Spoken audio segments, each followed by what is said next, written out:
مجھے وہاں پر ایمانداری کے ساتھ، وفاداری کے ساتھ چلنا چاہیے۔ مگر اس کے ساتھ ساتھ ایک اور بات بھی ہے، عوام کبھی بھی اپنی عزت پر، اپنی عزت کی قیمت پر سودا بھی نہیں کرتا۔ تو یہ میرا مشن تھا، میں چلتا رہا۔ ظاہر ہے کہ یہ 30 سال کا اور 25 سال کا یہ ایک لمبا عرصہ تھا، اس میں جو مجھ سے بن پایا میں نے صحیح معنوں میں سنجیدگی کے ساتھ، ایمانداری کے ساتھ اپنا کام کیا، نہ کبھی کسی عہدے کا لالچ کیا، نہ کبھی عہدے کی ڈیمانڈ کی، نہ کبھی کسی کو تنگ کیا۔ حالانکہ سیاست، یہ سارے سیاستدان تشریف رکھتے ہیں، سیاست نام ہی آگے بڑھنے کا ہے کہ جب کوئی شخص سیاست کرتا ہے، کونسلر بنتا ہے، چیئرمین بنتا ہے، تو پھر اس کے اس کا اگلا قدم یہ ہوتا ہے کہ میں اس سے آگے جاؤں۔ مگر میں یہی سوچتا رہا کہ نہیں، چلیں، جو میری ذمہ داری ہے میں ایمانداری سے نبھاؤں، باقی جو میرے اوپر، جو میرے لیڈر ہیں، جن کے لیے میں دن رات محنت کرتا ہوں، ان کو یہ خیال ہوگا، ان کو یہ احساس ہوگا کہ بھائی اس کا بھی کوئی حق بنتا ہے۔ بہرحال یہ آگے کی باتیں ہیں، بعد میں کریں گے۔ مگر اس دوران آپ نے دیکھا کہ جب آپ ہوتے نا کسی کے عشق میں مبتلا، تو آپ کو کچھ سمجھ نہیں آ رہا ہوتا ہے کہ کیا صحیح ہے کیا غلط ہے، پھر آپ چلتے رہتے ہیں، پھر آپ اس کے عشق کے اندر اتنا مگن ہو جاتے ہیں کہ آپ کو صحیح کھرے کھوٹے کا کوئی پتہ نہیں چلتا۔ اس وقت پھر آپ کو پتہ چلتا ہے جب آپ تھوڑا سا اس کو جھٹکا لگتا ہے یا آپ ذرا سا الگ ہوتے ہیں، پھر آپ کو سوچنے کا موقع ملتا ہے۔ ٹھیک ہے جی، جس طریقے سے عموماً اگر کوئی خدا نہ خاصا، میں یہ ایسے ذرا مذاق بات کر رہا ہوں، جڑا بندہ کسی مصیبت پھنس کے کتے 4 دن 15 دن کتے جیلے ٹر جاتا نا یا تھانے دے لاکب سے، وہ تو کام انہوں کوئی نہیں ہوتا، اور ویلا بہ کے سوچتا ہی رہتا کہ میں کی چنگا کیتا، کی مندا کیتا، کون میرے نال مخلص ہے، کون میرے نال مخلص نہیں ہے۔ اسی طریقے سے کچھ میرے ساتھ حالات ہوئے۔ آپ سب لوگوں کو پتہ ہے کہ میں تقریباً پچھلے 2-2.5 سال سے بالکل ایک لا تعلق ہو کر ایک سائٹ پر بیٹھا ہوا تھا۔ میں نہ مسلم لیگ نون کے کسی پروگرام میں جاتا تھا، نہ پی ٹی آئی کے کسی پروگرام میں جاتا تھا۔ اس دوران سجاد میز صاحب اور امجد خان صاحب، جو ان کے ساتھ ملاقاتیں رہتی رہیں، یہ انہوں نے اپنا کارنامہ، آج جو یہ میں یہاں کھڑا ہوں نا، یہ میں بتانا بھول رہا ہوں کہ یہ جو آج میں یہاں کھڑا ہوں، یہ 2 بندے ہیں، جس میں امجد خان صاحب سر فہرست ہیں۔ اس کے اندر کے ہر وقت، چونکہ ہم کاروبار اکٹھا کرتے ہیں، ہر وقت انہوں نے میرے ذہن میں، میرے کان میں یہی باتیں ڈالی۔ پھر سجاد میز صاحب سے بھی جب بھی ملاقات ہوئی، پھر ہم تینوں کی جب ملاقاتیں ہوتی رہیں، یہ آج اگر میں پی ٹی آئی میں ہوں اور میں پی ٹی آئی کے لیے کچھ کرنا چاہتا ہوں اور انشاءاللہ کروں گا، تو اس کا سارا کریڈٹ سجاد میز صاحب کو اور امجد خان کا کر جاتا ہے۔ تو جب میں یہ 2-2.5 سال علیحدہ ہو کے ذرا میں نے سوچا، میں نے پورا جائزہ لیا، مقامی سیاست کا بھی، قومی سیاست کا بھی، تو پھر میں نے یہ سوچا کہ پاکستان ہے تو سب کچھ ہے، اگر پاکستان خوشحال ہے تو سب کچھ ہے، اگر پاکستان کی لیڈرشپ ٹھیک ہے تو سب کچھ ہے۔ یہی میرا ایک وہ سوچ تھی جس کے اوپر میں بڑے باریک بینی سے عمران خان صاحب کو آبزرو کیا، ان کے پروگرام کو آبزرو کیا، ان کی ساری سوچ کے پیچھے میں دوڑا۔ ٹھیک ہے، جب انسان ایک لیڈر کام کر رہا ہوتا ہے، اس کے ساتھ اچھے بھی برے بھی سب معاملات چلتے رہتے ہیں، مگر اصل دیکھنا یہ ہوتا ہے کہ آپ کا جو مرکزی لیڈر ہے وہ کیا کر رہا ہے۔ جب میں اس کی گفتگو سنتا رہا، میں اس کے ویژن کو پڑھتا رہا، اور اس کو میں نے اس نتیجے پہ پہنچا کہ یہ وہ واحد شخص ہے جو واقعی پاکستان کی بقا چاہتا ہے، پاکستان کی ترقی چاہتا ہے۔ اس کا ذاتی ایجنڈا کوئی نہیں ہے، اس نے شوگر مل نہیں لگانی، اس نے پولٹری کا بزنس نہیں کرنا، اس نے بیرون ملک کارخانے نہیں لگانے، وہاں پر اس نے جائیدادیں نہیں بنانی۔ یہ سوچتا ہے تو پاکستان کے لیے سوچتا ہے۔ اس کے اندر اگر درد ہے تو پاکستان کا درد ہے۔ اس کے اندر جو بھی یہ بات کرتا ہے، اس کو تکلیف ہوتی ہے پاکستان کے اندر جو بھی ایک معاملات خراب 70 سال سے، جو معاملات پچھلے 65-70 سال سے خراب ہو رہے ہیں، اس کو ٹھیک کرنا چاہتا ہے۔ ظاہر ہے جب ایک اتنے پرانے عرصے کے معاملات خراب ہوتے ہیں، اس کو ٹھیک کرنے میں وقت لگتا ہے۔ ظاہر ہے پچھلے حکمرانوں نے اپنی واہ واہ کرنے کے لیے اس قوم کے اوپر قرضوں کا بوجھ بڑھا دیا، اس قوم کے اوپر انہوں نے سبسڈی کے نام کے اوپر لوگوں کو خوش کرنے کے لیے، تالیاں بجوانے کے لیے اور اپنے ووٹ بینک لینے کے لیے اس قوم کو قرضوں کے نیچے دبا دیا۔ یہ شخص آیا، اس نے وہ ساری سبسڈیز ختم کی، اس نے وہ ساری خرافات کو ختم کی اور کرتا جا رہا ہے۔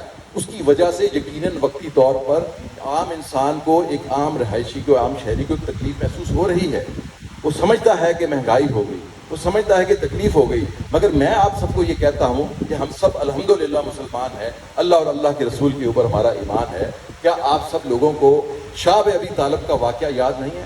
نبی پاک صلی اللہ علیہ وآلہ وسلم جو ہے ان کے ساتھ جب کفار نے ان کا بائیکاٹ کر دیا تھا تو وہ کتنے سال، رضوی صاحب کتنے سال شعب ابی طالب میں وہ رہے؟ 3 سال وہ شعب ابی طالب کے اندر لا تعلق ہو کر رہے۔ وہاں پر انہوں نے درختوں کے پتے کھا کر بھی گزارا کیا، اپنے پیٹ کے ساتھ پتھر بھی باندھے۔ ایک مشکل وقت تھا، اس مشکل وقت کو اللہ تعالیٰ کے فضل و کرم سے انہوں نے گزارا، اور پھر اس کے بعد دیکھا کہ پوری دنیا کے اندر صرف اسلام تھا، اسلام تھا اور اسلام تھا۔ میں یہ میرے دوستوں، میرے بھائیوں، میں سمجھتا ہوں، میں یہ مان رکھتا ہوں کہ یہ ایک مشکل وقت ہے، اور وہ لیڈر عمران خان جو اس پوری قوم کو لیڈ کر رہا ہے، یہ وہ اس مشکل وقت سے ہمیں گزرنا ہے۔ اس کے لیے ہمیں تھوڑی سی تیاری کرنی ہے۔ انشاءاللہ تعالیٰ اچھا وقت آ رہا ہے، دن بدن اچھا وقت آ رہا ہے، اور آنے والا وقت بہت زیادہ اچھا ہوگا۔ اس بات کے اوپر جب میں نے غور کیا، اور پھر میں سابقہ جو جن کے ساتھ میں جڑا ہوا تھا، ان حکمرانوں کی عیاشیوں، ان کا تکبر، ان کے معاملات جب سارے کے سارے ایکسپوز ہو کے سامنے آ گئے، کورٹوں نے، عدالتوں نے ان کو ظاہر کر دیا، تو پھر میں نے سوچا، کیونکہ مجھے سوچنے کا ٹائم ملا نا۔ میں اس وقت جو عشق میں گرفتار تھا، میں عشق سے نکل چکا تھا، مجھے 2-2.5 سال مل چکے تھے کہ میں آزاد ہو کر، بالکل ہر پارٹی سے لا تعلق ہو کر، میں اپنی عقل سے سوچوں، کیونکہ عشق کا پردہ اتر چکا تھا۔ تو پھر میں نے فیصلہ کیا کہ نہیں، یہ وہ شخص ہے، اس میں مجھے عہدہ نہیں چاہیے، اس میں مجھے کچھ نہیں چاہیے، اس میں مجھے صرف پاکستان چاہیے، مجھے پاکستان کی ترقی چاہیے، مجھے پاکستان کی بقا چاہیے۔ میں نے یہ چیز سوچ کر فیصلہ کیا۔ میرے دوست مجھے کہتے رہے، مگر میں نے ان کو انکار کرتا رہا، کہ میں نے ان کو یہی کہتا رہا کہ مجھے سوچنے دے، مجھے سوچنے دے۔ میں یہ نہیں سوچ رہا تھا کہ میں نے کون سا عہدہ لینا ہے، میں یہ نہیں سوچ رہا تھا کہ میں نے کون سی ترقی کر کے MP بننا ہے یا MNA بننا ہے۔ قسمت میں ہوگا تو بن جائیں گے، قسمت میں نہیں ہوگا تو کچھ نہیں ہوگا۔ آپ نے دیکھا کہ یہاں پر وہ لوگ آگے اقتدار انجوائے کر جاتے ہیں جن کا تصور بھی نہیں ہوتا، اور جو ساری زندگی کوشش کرتے ہیں اس اقتدار کے قریب ہی نہیں بھٹک سکتے۔ یہ اللہ کی طرف سے چیزیں ہوتی ہیں۔ صرف ایک ہی مشن تھا کہ میں نے اس کا ساتھ دینا ہے جو پاکستان کی ترقی چاہتا ہے، جو پاکستان کے عوام کی خوشحالی چاہتا ہے۔ دوسری طرف جب میں اپنے ساتھیوں سے بات کرتا تھا، میرے ساتھی یہی کہتے تھے کہ یار مہنگائی بڑی ہے، یار معاملات بڑے خراب ہیں۔ میں ان کو یہی سمجھاتا رہا، میں نے کہا خدا کے بندو، تھوڑا سا ریسرچ کرو، تھوڑا سا سوچو۔ جب ترقی کا وقت آتا ہے، جب کوئی آگے بڑھنے کا وقت آتا ہے، تو اپنے نبی کریم صلی اللہ علیہ وسلم کی زندگی کو دیکھ لو نا۔ انہوں نے کتنے مشکل، کیونکہ نبی پاک صلی اللہ علیہ وآلہ وسلم کا ہر عمل ہمارے لیے مشعل راہ ہے، قصے بیان کرنے کے لیے نہیں ہے کہ ہم واعظ میں قصے بیان کریں کہ اللہ کے نبی نے یہ تکلیف برداشت کی، اللہ کے نبی نے یہ تکلیف برداشت کی۔ علامہ صاحب، وہ کون سی جنگ تھے جس میں صحابہ کرام میں سے جو ان کے ساتھی تھے کچھ چھوڑ کے چلے گئے تھے جنگ میں؟ جنگ احد میں کافی سارے ساتھی نبی پاک صلی اللہ علیہ وسلم کو تنہا چھوڑ کے اس وقت چلے گئے تھے، پیچھے ہٹ گئے تھے، مگر انہوں نے وہ پیچھے نہیں ہٹے، انہوں نے مقابلہ کیا۔ وہاں پہ صحابہ کرام شہید ہوئے، ہمت نہیں ہاری۔ ایک صحابہ کرام کے گروپ سے غلطی ہو گئی، انہوں نے اپنے درہ جو جہاں پہ ان کی ڈیوٹی لگائی تھی وہ چھوڑ دیا، شکست ہوئی۔ بڑے بڑے نامور صحابہ، حضرت امیر حمزہ جیسے نامور صحابہ اور ان کے عزیز شہید ہو گئے، مگر انہوں نے ہمت نہیں ہاری، وہ آگے بڑھتے گئے۔ وہی عمل، وہی کام اس شخص کا ہے جس کا نام عمران خان ہے۔ اس نے ہمت نہیں ہاری، وہ چل رہا ہے، وہ کہتا ہے میں پاکستان کو ترقی کی راہ پہ لے کے آؤں گا۔ ہم یہ سارے کہتے ہیں یہ اسٹیبلشمنٹ کی پارٹی ہے، اسٹیبلشمنٹ پیچھے ہے، فوج پیچھے ہے۔ کیوں نہ پیچھے ہو؟ جب اسٹیبلشمنٹ کو اور فوج کو یہ نظر آ رہا ہے کہ یہ وہ شخص یہ ذاتی جیبیں نہیں بھرنا چاہتا، یہ فیکٹریاں نہیں لگانا چاہتا، یہ اپنے رشتہ داروں کو اقربا پروری نہیں کرنا چاہتا، یہ پاکستان کی ترقی چاہتا، تو کیوں نہ اس کا ساتھ دیا جائے؟ دے رہے ہیں ساتھ، اس لیے دے رہے ہیں کہ پاکستان کی فوج بھی محب وطن ہے، اسٹیبلشمنٹ بھی محب وطن ہے۔ یہ فرض بنتا ہے، اسی لیے ہر پاکستانی کا جو شعور رکھتا ہے، جو سمجھ رکھتا ہے، وہ یہ سوچے کہ سب سے پہلے پاکستان، اگر پاکستان ہے تو آپ ہیں، آپ کی اولادیں ہیں، آپ ترقیاں کریں گے، آپ یہاں پہ رہیں گے اور سکون سے مر کے سکون سے یہاں پہ دفن ہو سکیں گے۔ اس لیے میں نے یہ سوچا، اور اسی سوچ کے تحت میں نے پھر فیصلہ کیا کہ میں PTI جوائن کروں گا، غیر مشروط طور پر جوائن کروں گا۔ اور میں نے الحمدللہ اللہ کا شکر ادا کرتا ہوں کہ میں صراط مستقیم پہ ہوں، میں سیدھے راستے کے اوپر ہوں۔ مگر میں ایک جواب دینا چاہتا ہوں. میں صحافیوں کے سوالوں کا جواب تو دوں گا مگر میں ایک اور بھی جواب دینا چاہتا ہوں. مجھے ابھی پتہ چلا کہ ظاہر ہے کہ ہر سیاست کے اندر مختلف گروپس ہیں, مختلف چیزیں جو ہیں وہ چل رہی ہوتی ہیں. تو ایک صاحب نے جن کی 25 سال میں نے پوجا کی, اس 25 سال کے اندر وہ 15 سال میرے ساتھ, یہ جس دن میں نے پی ٹی آئی جوائن کی, فیس بک کے اوپر خبریں آئیں, سوشل میڈیا کے اوپر بہت سارے لوگوں نے سراہا, بہت سارے لوگوں نے تنقید بھی کی, اور ان لوگوں نے تنقید کی جن کی عمر ابھی 25 سال بھی نہیں ہوئی. ان کو نہیں پتا کہ ملک طارق اعوان کی کیا خدمات اور کیا قربانیاں. میرے ساتھ اگر مکالمہ کرنا ہے, میرے ساتھ اگر بحث کرنی ہے, تو میں احسن اقبال صاحب کو دعوت دیتا ہوں. آئیں میرے سامنے بیٹھیں, مجھے بتائیں کہ ملک طارق کی وفاداری زیادہ ہے یا تمہاری وفاداری زیادہ ہے؟ ملک طارق اعوان نے اپنی ساری زندگی, اپنی ساری جوانی تمہیں دے دی, کبھی کوئی کرپشن نہیں کی, کبھی تھانے کچہری کی سیاست نہیں کی. کمزور ہوا, پیسے کی ضرورت پڑی تو اپنی باپ کی زمین بیچ کر میں نے اپنا وہ کام پورا کر لیا, مگر میں نے کرپشن نہیں کی. مجھے بتائے احسن اقبال کہ میں نے کوئی فیکٹری لگائی, کوئی پرمٹ لیا, کوئی ٹھیکہ لیا. بہت سارے لوگوں کے اپنے اپنے ٹھیکیدار ہیں. مسلم لیگ نون کے اندر, ہر جماعت کے اندر لوگ اپنے لوگوں کو نوازتے ہیں. آج تک کوئی ثابت کرے کہ ملک طارق اعوان نے اس بات 25 سال میں جو اقتدار مسلم لیگ نون کا تقریباً کم از کم 20 سال کا اقتدار ہے, اس کے اندر 15 سال کا اقتدار ہے, اس کے اندر ملک طارق اعوان نے کوئی ایک ٹھیکہ بھی لیا ہو, ایک اس کا اپنا ٹھیکیدار ہو, کسی سے کمیشن لی ہو, کوئی ایسا مالی فائدہ حاصل کیا, 1 روپے کا مالی فائدہ حاصل نہیں کیا. اور اس 25 سال میں احسن اقبال صاحب, آپ کی سیاست اس 25 سال میں یہ لفظ, کیونکہ میں یہ جو میں بتانے جا رہا ہوں, آپ کے میں نے کمنٹس پڑھے ہیں, میں اس وجہ سے مجھے اور زیادہ تکلیف ہوئی ہے, ورنہ ہو سکتا ہے میں آپ کا نام لے کے بات نہ کرتا. اس 25 سال کی آپ کی سیاست میں احسن اقبال صاحب, آپ 15 سال میرے گھر میں رہے ہیں, میرے ساتھ رہے ہیں. ملک طارق اعوان آپ کو مشرف کے دور میں, جب سورج سوا نیزے کے اوپر تھا, کوئی پارٹی کا نام لینے والا نہیں تھا, آپ تو جناب سعودی عرب چلے گئے تھے, آپ تو مدینہ میں جا کے نوکری کرتے تھے, 2 مہینے آپ وہاں رہتے تھے, 1 مہینہ پاکستان میں رہتے تھے. کون آپ کو ایئرپورٹ سے لے کے آتا تھا, کون آپ کو اسلام آباد سے ناروال لاتا تھا, اپنے گھر سلاتا تھا, جہاں پہ پروگرام ارینج کیے ہوتے تھے وہ کروا کے واپس آپ کو اپنے گھر جا کے چھوڑ کے آتا تھا. اس وقت ملک طارق اعوان بہت اچھا تھا, اس کا خمیر اچھا تھا. آپ نے کمنٹس کیا, احسن اقبال صاحب نے کمنٹس کیا, پہنچی وہیں پہ خاک جہاں کا خمیر تھا. جب ان کو پتا چلا کہ میں نے پی ٹی آئی جوائن کر لی ہے, تو انہوں نے ایک گروپ میں یہ کمنٹ کیا, احسن اقبال صاحب میں دوبارہ پڑھ رہا ہوں کہ پہنچی وہیں پہ خاک جہاں کا خمیر تھا.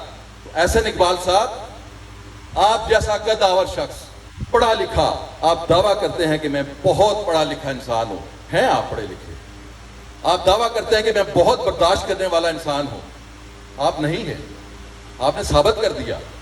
میری اتنی رفاقت, میری قربانیاں, اس پہ آپ نے یہ کمنٹس کیے. اس وقت میری مٹی ٹھیک تھی, میرا خمیر ٹھیک تھا. جو آپ کے ساتھ چلے تو اس کا خمیر ٹھیک ہے, جو آپ کی زیادتیوں کی وجہ سے اور آپ کی ناانصافی کی وجہ سے یا اپنی عقل استعمال کرتے ہوئے کسی صحیح صفت پہ جائے تو اس کا خمیر خراب ہو گیا. یہ تو انصاف ہے, کوئی انصاف نہیں ہے, یہ صرف ڈھونگ ہے, یہ آپ کی شرافت صرف ڈھونگ ہے. بات وہ ہوتی ہے, آپ کہتے ہیں کہ میں بہت بڑا انصاف پسند انسان ہوں. انصاف پسند وہ ہوتا ہے جب اپنے بھی معاملہ آئے, اپنے مال کا معاملہ آئے, اپنی اولاد کا معاملہ آئے تو وہاں پہ انصاف کرے. کیا نبی پاک صلی اللہ علیہ وسلم نے یہ نہیں فرمایا تھا کہ اگر میری بیٹی فاطمہ بھی چوری کرے گی تو میں بھی اس کا ہاتھ کاٹ دوں گا؟ کہا تھا یا نہیں کہا تھا؟ لوگوں کے درمیان انصاف کرنا, لوگوں کے فیصلے کرنا, یہ انصاف نہیں ہے. کیونکہ ایک کے حق میں ہو گیا, ایک کے خلاف میں ہو گیا, برابر کر دیا, کسی کو اس کو نقصان دے دیا, کسی کو اس کو نقصان دے دیا, تو یہ لوگوں کے درمیان فیصلے ہی نا. فیصلہ تب ہوتا ہے, آپ کو ایماندار شخص تب کہتے ہیں کہ جب آپ کی اپنی ذات اس میں شامل ہو جائے, آپ کا لالچ شامل ہو جائے, آپ کی ضرورت شامل ہو جائے. کیا ضلع کونسل کے اندر آپ کا لالچ شامل نہیں ہوا؟ کیوں نہیں آپ نے انصاف کیا؟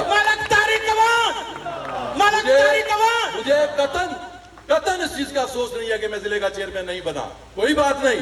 مجھے افسوس اس طریقہ کار کے اوپر ہے. احسن اقبال صاحب سن لیں, کوئی مجھے افسوس نہیں ہے کہ میں ضلع کا چیئرمین نہیں بنا تو نہیں بنا، قسمت میں نہیں تھا، مگر مجھے اس طریقہ کار کے اوپر اختلاف ہے جو آپ نے اپنایا۔ آپ میرے ساتھ مل کر لوگوں کے ساتھ جو طریقہ اپناتے تھے وہی طریقہ آپ نے اٹھا کے میرے اوپر اٹھا دیا، اور خود لا تعلق ہو گئے، اور خود کہا کہ نہیں جناب یہ تو لوگ نہیں مان رہے۔ کیسے لیڈر ہیں آپ؟ جب کیونکہ اس میں آپ کی ذات انوالو تھی، آپ کا انٹرسٹ انوالو تھا، یہاں پہ آپ انصاف نہیں کر سکتے تھے۔ مزہ تب ہوتا، آپ کو انصاف پسند تب کہتے کہ آپ سب لوگوں کو کہتے کہ نہیں بھائی میں نے اس کے ساتھ وعدہ کیا، یہ میرا ورکر ہے، اس نے 25 سال جان ماری ہے۔ یہ کیسے انصاف کی باتیں کرتے ہیں؟ یہ وہ لوگ ہیں جو اقربا پروری کو، ان کے اوپر آپ لیڈروں پہ چلے جائیں۔ یہی میں کہتا ہوں نا، جب عشق سے نکلا مجھے ہوش آیا تو میں نے دیکھا حمزہ بھی ہے، مریم بھی ہے، حمزہ کا بھائی بھی ہے، پتہ نہیں کیا کچھ ہے، پورا کا پورا ٹبر ہی اقتدار کے اندر ہے، سارا ہی اقتدار۔ اس کا مطلب یہ ہے کہ بھائی پھر انہی کی نقل جو ہے وہ نیچے کی گئی، ضلع کونسل کے اندر بھی یہی کام ہوا۔ اس لیے میں یہ چاہتا ہوں، جو امجد خان کاکڑ اکثر کہتا ہے یار میں نے تقریر نہیں آتی، اور آج تو انہیں پھٹے کٹ چھڑے نے، ٹھیک ہے نا جی، بڑی زبردست باتیں کی ہیں امجد خان کاکڑ نے بھی۔ میں یہ سمجھتا ہوں کہ اقربا پروری نہیں ہونی چاہیے۔ وہ ورکر جو جان دیتے ہیں آپ پر، آپ ان کے گاؤں ان کے گھر جاتے ہیں تو اپنی پیٹی سے اپنی بیوی کے جہیز کی رضائیاں اور تلائیاں اور کھیز نکال کے بچھاتے ہیں چارپائی کے اوپر۔ یار ان کو بھی موقع دے دو، ان کو بھی عزت دے دو۔ وہ آپ کے لیے نعرے لگاتے ہیں، آپ کے لیے جلسے ارینج کرتے ہیں، اپنی ماؤں بیٹیوں بہنوں کو لائنوں میں لگوا کر آپ کو ووٹ ڈلواتے ہیں۔ شرم آنی چاہیے ایسے لیڈروں کو جو ان لوگوں کو ریپرزینٹ کرتے ہیں۔ اس لیے سب سے پہلی بات یہ ہے کہ یہ ہر جگہ پہ ہے، پی ٹی آئی میں بھی اللہ کا فضل ہے، مگر ہم نے اس ڈائریکشن کو دیکھنا ہے، کیونکہ عمران خان صاحب نے شروع میں یہ کہا تھا کہ اگر اوپر سے چین لانی ہے چین تو اوپر سے لاؤ۔ ایک لیڈر ٹھیک ہے نا، انشاءاللہ آپ نے دیکھا کہ پی ٹی آئی کے اندر بھی جو گند تھا، جس نے کرپشن کی، ان کے ساتھی تھا، قریب سے قریب ساتھی تھے، اس کا بھی احتساب ہو رہا ہے، آگے بھی ہوگا۔ تو یہی چیز وہ چیزیں تھیں جس نے مجھے انسپائر کیا اور مجھے وہ پسند آئی، میں نے پی ٹی آئی جوائن کر لی، اور اب میں صحافیوں کو موقع دیتا ہوں کہ صحافی مجھ سے جو چاہے کھل کر مجھ سے سوالات کر سکتے ہیں۔ میں نے اپنا اظہار خیال کر دیا ہے، اگر اس میں کسی کی دل آزاری ہوئی ہو یہاں بیٹھے ہوئے اس کی معذرت۔ بہرحال جی جناب۔ جی ملک طارق خان صاحب۔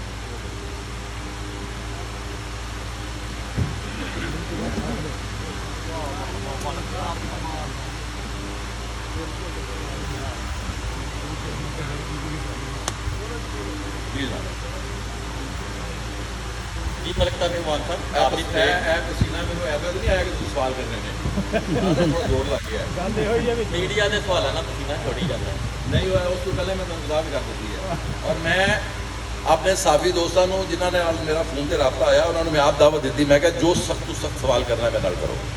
جی بسم اللہ۔ جی ملک طارق خان صاحب، میں یہ پوچھنا چاہوں گا کہ آپ نے 25 سال مسلم لیگ نون کے ساتھ کام کیا ہے، اور آصف اقبال صاحب کی بھی سیاست کو 25 سال ہی ہو گئے ہیں، تو میں یہ پوچھنا چاہوں گا کہ آصف اقبال صاحب نے جو کرپشن کی ہے اور ان کا کرپشن کا جو طریقہ کار تھا اس کی ذرا وضاحت کریں۔ دیکھیں بات یہ ہے کہ جو کرپشن کرنے والا ماہر چور ہوتا ہے نا، وہ تو اپنے وہ جس طرح ہم کہتے ہیں خراج کرو ایک ہاتھ سے دو تو دوسرے ہاتھ کو نہ پتہ چلے، جو ماسٹر مائنڈ لوگ ہوتے ہیں وہ ایسے ہی کرتے ہیں۔ جی جی اگلا سوال۔ جی سر، میرا سوال آپ سے یہ ہے کہ آپ نے 25 سال جو ہے وہ نون لیگ کو دیے ہیں، تو کیا آپ نے یہ سمجھا ہے کہ آنے والا وقت جو ہے، آنے والی جو حکومت ہے وہ بھی پی ٹی آئی کی ہے، اوپر سے باتیں کی جا رہی ہیں، آپ سے پیچھے نون لیگ نے جو زیادتی کی ہے، آپ 1 سال پورا خاموش رہے ہیں، 1 سال کے بعد آپ نے یہ فیصلہ کیا ہے، تو آج وہ وجہ بتا دیں کھل کر ذرا کہ اس کے پیچھے اصل جو زیادتی ہوئی ہے آپ سے وہ کیا ہوئی ہے جس سے 1 سال آپ نے انتظار کیا؟ میں ہمایوں صاحب میں نے یہ جس طرح عرض کیا تھا کہ میں عشق میں مبتلا تھا، اور سارے تھے کئی عاشق بیٹھے ہوں گے، عشق میں جب بندہ مبتلا ہوتا ہے تو بندہ ہی ہوتا ہے، تو وہ مجھے موقع ملا ہے یہ جو سال 1.5 سال 2 سال، اس میں میں نے سوچا ہے نا، میں نے اپنی اصلاح کی، میں نے سوچا، میں نے ملک کے لیے سوچا، جو مجھے بہتر لگا، مجھے لگا کہ عمران خان کا پروگرام بہت اچھا ہے، اس کے ساتھ چلنا چاہیے، اور میں یہاں پر عمران خان کے ساتھ کھڑا ہوں، عمران خان نے سجاد میاں صاحب کو نمائندہ اپنا بنایا ہے نا, ان کو ٹکٹ دی تھی نا, تو یہ میرے دوست ہیں, میں ان کے ساتھ کھڑا ہوں, میں امجد خان کاکڑ کے ساتھ کھڑا ہوں, میں کرنل صاحب کے ساتھ بھی کھڑا ہوں, میں عارف خان کے ساتھ بھی کھڑا ہوں, میں ہر اس شخص کے ساتھ کھڑا ہوں جس کو پارٹی اون کرتی ہے, جس کو پارٹی لیڈرشپ کے لیے نامزد کرتی ہے, میں ہر اس شخص کے ساتھ کھڑا ہوں. اور اصل چیز جو ہے کوئی گروپ شروپ نہیں ہے. میں نے نون لیگ میں جب تھا وہاں بھی یہی بات کرتا تھا, اب بھی یہاں پہ بھی یہی بات کر رہا ہوں, میرا کوئی دھڑا نہیں ہے, میرا دھڑا عمران خان ہے, ٹھیک ہے جی. مگر جب میں دیکھوں گا کہ میرے دھڑے میں کوئی کام غلط کر رہا ہے تو میں اس کو سمجھاؤں گا, میں اس کی تربیت کروں گا, میں اس کو کہوں گا کہ نہیں آپ نے ٹھیک کرنا ہے. اور مگر اس وقت تک جو میں نے دیکھا ہے سجاد محض بڑا اچھا کام کر رہے ہیں, بڑا زبردست کام کر رہے ہیں, امجد خان زبردست کام کر رہا ہے, تو میں ان کے ساتھ ہوں. جی ملک صاحب, آپ کا جو قد ہے سیاست میں اس سے ہر بندہ باخبر ہے. آپ نے 20 سال مسلم لیگ نون کے ساتھ گزارے ہیں.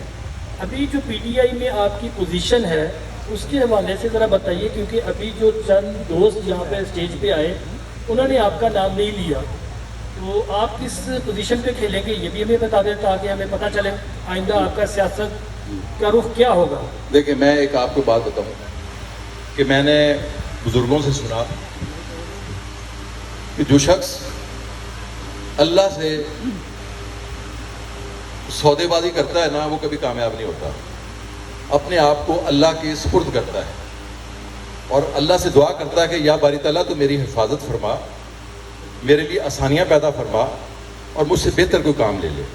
میری اللہ تعالیٰ سے یہ دعا ہے کہ جب تک میری یہ زندگی ہے, جب تک اللہ تعالیٰ نے مجھے صحت تندرستی دی ہے, اگر میرے حصے میں اس علاقے کی کوئی خدمت ہے, اس علاقے کی عوام کے لیے کوئی کام ہے, تو اللہ کی ذات مجھ سے خود لے لے گی. لہٰذا مجھے کسی کمٹمنٹ کی, کسی عہدے کی نہ میں نے ڈیمانڈ کی ہے, نہ میرا کوئی ایسا ارادہ ہے. دوسرا سوال میرا, ابھی جو ناروال کی پوزیشن ہے وہ آپ کے سامنے ہے, تھوڑی سی بارش ہوتی ہے تو پورا شہر جو ہے پانی میں ڈوب جاتا ہے, اس سے کوئی غلط نہیں کہ یہ کس نے بیراگر کیا. میں سمجھتا ہوں اگر اس پوزیشن میں کوئی پی ٹی آئی کا بندہ اگر یہاں پر سٹینڈ لیتا ہے, شہر کی تھوڑی بہتر پوزیشن کر دیتا ہے, تو میں سمجھتا ہوں کہ پبلکلی اس کو اچھے ناموں سے جانا جائے گا اور اس کا سیاست میں بھی ایک وزن ہوگا. اس حوالے سے ذرا غور کیجیے گا, اس کا بتائیے. بالکل, دیکھیں میں یہ بات بالکل آپ کی درست ہے. میں اس میں تھوڑا سا ایک اور اضافہ کرنا چاہتا ہوں کہ یہ جو واویلا کیا جاتا ہے کہ جی جناب اتنی ڈیولپمنٹ کروا دی جی, اتنی ڈیولپمنٹ کروا دی جی, کروڑوں روپے نارووال میں لگا دیا, یہ بنا دیا, وہ بنا دیا. یار یہ احسان کیا ہے. آپ 1993 سے سیاست کر رہے ہیں, آپ نے 1993 میں اگر آخری ایک سال میں یہ 2013 کے بعد والے عرصے میں آپ نے کوئی نارووال کو ڈیولپمنٹ کروا دی ہے, کوئی چیز بنا دی ہے, وہ چیز کا بھی ایک میں ذکر کرتا ہوں, تو بنا دی تو آپ نے احسان کیا ہے. عوام نے آپ کو ووٹ نہیں دیے, آپ منتخب نہیں ہوئے, آپ نے اپنی جیب سے بنایا ہے, عوام کا اور قوم کا پیسہ آپ نے لگایا, کوئی آپ نے احسان نہیں کیا. کس بات کا آپ کہتے ہیں کہ آپ نے, میں یہ بات معذرت کے ساتھ, کرنل صاحب نے بھی بڑی سڑکیں بنائی ہیں, یہ جو M P A M N A اپنے علاقے میں کام کرواتے ہیں, سڑکیں کرواتے ہیں, یا چیئرمین یا کونسلر کام کرواتے ہیں, کوئی لوگوں کے اوپر احسان نہیں کرتے. یہ ان کا فرض ہے کیونکہ لوگ ان کو منتخب اسی کام کے لیے کرتے ہیں, یہ ان کی ڈیوٹی میں شامل ہے. اسی طریقے سے اگر آپ نماز ادا کرتے ہیں تو آپ اللہ تعالیٰ کی ذات کے اوپر احسان کرتے ہیں, آپ کا فرض ہے کہ آپ نے نماز پڑھنی ہے. اسی طریقے سے عوامی نمائندے کا یہ کام ہے کہ وہ ڈیولپمنٹ کروائے. انہوں نے کروا دی, مگر ایک ڈیولپمنٹ 6 ارب روپے کی ڈیولپمنٹ جس کا نام اسپورٹ سٹی ہے, جس کی انکوائری بھی ہو رہی ہے. میں نے 1000 دفعہ احسن اقبال صاحب سے کہا, میں نے کہا احسن صاحب یہ آپ کا اپنا ذاتی شوق تو ہو سکتا ہے, مگر آپ یہ 6 ارب روپے اگر پورے ضلع کی ہر یونین کونسل میں بنائیں تو 2 بڑے بڑے گراؤنڈ بن سکتے ہیں جہاں پر سارے لوگ کھیل لیں گے. کہاں سے شکر گڑھ سے, کہاں سے بدو ملی سے, قلعہ احمد آباد سے, ظفرآباد سے, کون آ کے اسپورٹس اسٹیڈیم کے اندر کھیلے گا. ہمیں نام نہیں چاہیے, نام بڑا ہے نارووال کا, ہمیں عوام کو سہولت چاہیے, عوام کو خوشحال تو کر دو, عوام کو ترقی یافتہ تو کر دو, اس کے بعد نام بھی پیدا کرنا. مگر ان کا ذاتی شوق تھا, انہوں نے کہا کہ نہیں یہ اسپورٹس اسٹیڈیم بنانا, اسی سے نارووال کا نام بننا ہے. تو نارووال کا نام تو کرتارپور سے بن گیا ہے. ٹھیک ہے جی. دیکھیں اس قسم کے قوم کے پیسے کو ضائع کیا, اچھے بھی کام کیے ہوں گے, کیے ہیں اچھے بھی کام, میں ان کو سراہتا ہوں, جو اچھی کام انہوں نے احسان نہیں کیا. ٹھیک ہے نا جی. اسی طریقے سے انجینئرنگ یونیورسٹی کی میں اگر میں بات کروں تو چاہے جا کے آپ صحافی حضرات پتہ کر لیں کہ نارووال کا کوٹا کتنا اس کے اندر ہے. صرف ایک اسٹنٹ تھا کہ بس میں کیمپس لے آیا ہوں, وہاں سے تو پورے پنجاب سے لوگ آتے ہیں. نارووال کو اس کا کیا فائدہ ہوا؟ نارووال کا جائیں جا کے پوچھیں کتنے پرسنٹ کوٹا ہے. جتنے اسٹوڈنٹ, اگر وہاں پہ 1000 اسٹوڈنٹ پڑھ رہا ہے تو وہاں پہ نارووال کے 2 ہوں گے یا 3 ہوں گے. جا کے پوچھے. مطلب یہ وہ پولیٹیکل اسٹنٹ تھے جس پہ قوم کا پیسہ لگایا گیا. یہی پیسہ صحت پہ لگانا چاہیے تھا. ہر بیسک ہیلتھ یونٹ ٹھیک ہونا چاہیے تھا. ہر یونین کونسل کے اندر ایک بیسک ہیلتھ یونٹ, پراپر ایک یونٹ ہونا چاہیے تھا. یہ کام کرنا چاہیے تھا. وہ 6 ارب روپے جو اسپورٹس اسٹیڈیم کے اوپر ضائع کیے گئے, وہ ہر یونین کونسل کے اندر ایک ایک گراؤنڈ ہونا چاہیے تھا جہاں پر سارے لوگ آزادانہ طور پر جا کے وہاں کھیل سکتے. تو یہ وہ چیزیں ہیں. تو یہ کہتے کہ احسان کیا ہے؟ احسان پورے عوام کا پیسہ ہے نا, قوم کا پیسہ ہے. باقی جہاں تک وہ بات یاسر صاحب نے کی ہے تو ڈیفینیٹلی لیڈرشپ بیٹھی ہے, اور ابھی جس طرح بتایا گیا کہ بہت سارے فنڈس آئے ہیں اور اس میں شہر کے سارے معاملات حل ہوں گے, اور انشاءاللہ تعالیٰ یہ ضرور حل ہوں گے. اور اب یہ سال جو ہے یہ سارے ڈیولپمنٹ کے ہی ہیں, جو عمران خان صاحب جن مسائل سے نکلے ہیں, اور اب وہ سارا دھیان ڈیولپمنٹ کی طرف ہے, اور انشاءاللہ ملک کی ترقی ہو رہی ہے. جو اشاریے ہیں وہ یہ بتا رہے ہیں کہ ملک بہتری کی طرف جا رہا ہے, تو انشاءاللہ تعالیٰ یہ بہتری ہوگا. جی جناب. ملک صاحب, آپ یہ بتانا پسند فرمائیں گے کہ آپ 1.5 سال علیحدہ رہے ہیں مسلم لیگ سے, تو اس دوران مسلم لیگ کی طرف سے آپ کو بنانے کی کوشش کی گئی؟ دیکھیں, بات یہ ہے, میں بڑا سوچ سمجھ کے استعفیٰ دیا تھا.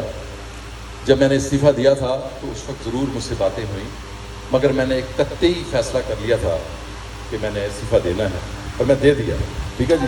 اور اس کے بعد میں لا تعلق ہو کے اور اپنے کام میں, اپنے کاروبار میں امجد خان صاحب کے ساتھ کام کرتا رہا. تو اس دوران میرا کوئی باقاعدہ باضابطہ کوئی ان کے ساتھ کوئی رابطہ نہیں, سوائے عید شید کے اوپر کبھی ہیلو ہائی عید مبارک ہو گئی تو واٹس ایپ, اس کے علاوہ نہ کبھی انہوں نے رابطہ کیا نہ ہم نے رابطہ کیا. سیدھی بات تو یہی ہے. جی. 1990 سال بیک پہ لے جانا چاہ رہا ہوں. 1990 میں جب ریپ پلاٹ میں میں ٹانگے پہ بیٹھ کے بطور جرنلسٹ آپ کے پاس گیا, تو تب آپ آسن اقبال کے ساتھی نہیں تھے. آپ اس وقت کوثر علی شاہ صاحب کے ساتھی تھے. آسن اقبال کا اس وقت وجود جو نا ابھی ابتدائی تھا, وہ الیکشن ہار کے میاں رشید سے ناروال میں آ رہا تھا. تو میرا اس وقت آپ سے ایک سوال تھا کہ ملک صاحب, آپ کوثر علی شاہ کا الیکشن لڑنے کے بعد واپس سے چلے گئے یا ادھر رہیں گی؟ آپ نے اس وقت مجھے یاد ہے آپ نے کہا تھا مجھے کہ میرا مرنا جینا اور اب ناروال کے لیے ہے. اور میں 30 سال پہلے وہ جو سوال ہے وہ دہرانا چاہتا ہوں کہ جو آپ کے 30 سال مسلم لیگ کے ساتھ گزرے ہیں, مسلم لیگ نے آپ کو کیا دیا ہے وہ بھی ہم نے آج دیکھ لیا ہے آپ کی پریس کانفرنس میں, آپ کے بتا دیں. اب آپ پی ٹی آئی میں آ رہے ہیں. پی ٹی آئی میں جب آپ آ رہے ہیں تو میری یہ آپ سے ریکویسٹ ہوگی, یہ سوال بھی ہے اور آپ سے یہی ہے کہ آپ نے وہ 30 سال کا جو گزرا ہوا آپ کا وقت ہے, آپ نے وہ 30 سال 1 سال کے اندر وہ اس پی ٹی آئی کو دینا ہے ورکروں کو متحد کرنے کے لیے. وہی جو آپ کے ساتھی ہیں جو 90 سے اب تک آپ کے ساتھ. انشاءاللہ. یہ بہت شکریہ. یہ بس یہ آخری سوال ہے کیونکہ مغرب کا ٹائم بھی ہو رہا ہے, شام ہو رہی ہے, اور اس پہ میں سے یہ کہوں گا کہ یقیناً اس میں کوئی شک نہیں ہے, میرا جینا مرنا صاحب ادھر ہی ہے. یہ امجد خان کاکڑ صاحب یہاں پر موجود ہیں. ہماری ڈاکٹر کالونی کے اندر ہم نے قبرستان چھوڑا تو ظاہر ہے ابھی وہ خالی ہے. تو میں نے ان کو وصیت کی, میں نے کہا چلو یار یہ میں آپ کو وصیت کرتا ہوں کہ میں مر جاؤں. یہ اقبال صاحب اور سعید صاحب بھی بیٹھے ہیں, یہ بھی میرے ساتھ لگے رہتے تھے. ان کو وصیت کی ہوئی ہے کہ میں مروں تو مجھے ڈاکٹر کالونی والے قبرستان میں یار دفن کر دینا. چلو اپنی سوسائٹی بڑی محنت سے بنائی ہے, میں نے اپنی قبر کی جگہ کا بھی انتخاب کیا ہوا ہے اور ناروال میں ہی کیا ہوا ہے. ٹھیک ہے جی. سوال ہے, ایسٹ انڈیا کمپنی نے انڈیا پہ کمپنی بھیجی اور قبضہ کر دیا, اور یہ ناروال کی جو کمپنی ہے اس کے ذریعے آپ پی ٹی آئی پہ قبضہ کرنے جا رہے ہیں؟ نہیں, ان کی قبضے والی بات نہیں. لیڈر یہ بیٹھے ہوئے ہیں, میں ورکر ہوں. میں عمران خان کا ویژن مشن دیکھ کر اس میں شامل ہوا ہوں. یہ میرے ساتھی ہیں, یہ عمران خان کے ساتھی بیٹھے ہوئے ہیں نا. یہ جہاں کہیں گے جدھر اس کو جائیں گے میں بھی ان کے ساتھ ساتھ چلتا جاؤں گا. میں قبضہ کرنے نہیں آیا, میں خدمت کرنے آیا. جی بہت شکریہ جی, تھینک یو ویری مچ جی, بہت شکریہ.